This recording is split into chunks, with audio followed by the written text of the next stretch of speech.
In this video, we're introducing the directional derivative. Let's consider some surface function f at xy and some arbitrary domain element, we'll call it x0, y0, and the z-coordinate is 0 if we are in the two-dimensional floor. Let's fly this point up to the surface to get an ordered triple at x0, y0, and the function evaluated at x0, y0. Now, as we've done many times before, we're going to slice this surface with a plane, but this time the plane is not going to be perpendicular to the xz plane or the yz plane.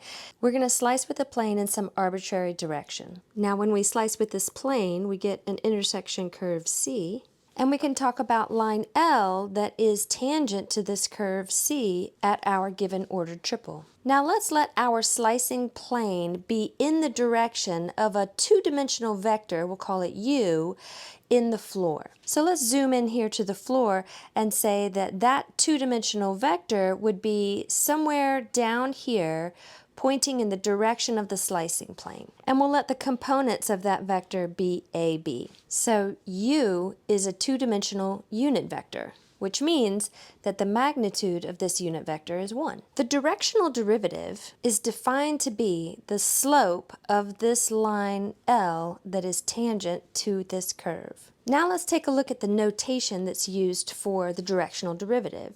We say cap D with the subscript U representing that unit vector that gives us the direction of the slicing plane of the surface. So all of this put together is one notation representing the directional derivative. And again, that is defined to be the slope of the line that is tangent to that intersection curve C at whatever point it is that we're focusing on. Now we can say directional derivative in general, or we can say the directional derivative, which of course is the slope, evaluated at a certain domain element. So if we come back up here to our concept drawing, we can see that of course the slope of that tangent line would be different if we moved our domain element back here and we were looking at a tangent line to the intersection curve at this point, right? The slope of this line would be a little bit more flat. So the directional derivative, or the slope of that tangent line, very much depends on where we are located in the domain. So the directional derivative is a function of x and y, and we calculate it using this formula. What we'll notice here is that we're looking at a first partial derivative. We're going to calculate the first partial derivative of the surface function and evaluate that at x0, y0.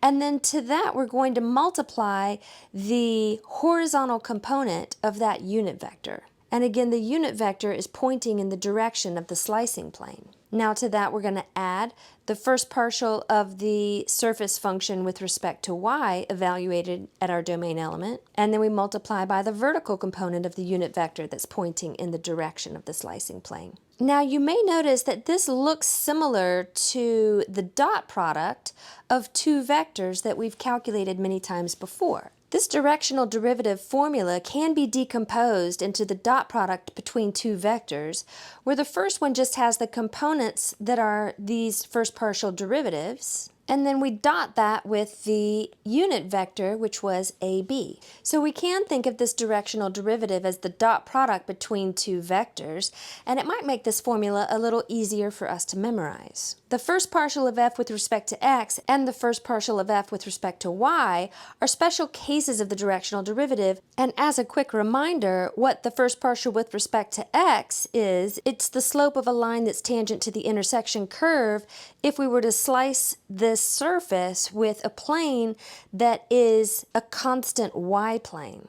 So if we slice this surface with the plane y is equal to y0, and then fly this point up to the intersection curve to get an ordered triple, the slope of the line that is tangent to the intersection curve at that point is the first partial with respect to x. To get the first partial with respect to y, we would slice our surface with a constant x-plane. So in this case, that would be x is equal to x0. And if we fly our domain element up to that intersection curve and get an ordered triple on the curve of intersection, The slope of the line that is tangent to that intersection curve, we'll call it line L, is the first partial of f with respect to y. Now what we're saying here is that these are special cases of the directional derivative. And that's because the directional derivative is also the slope of a line that's tangent to that intersection curve.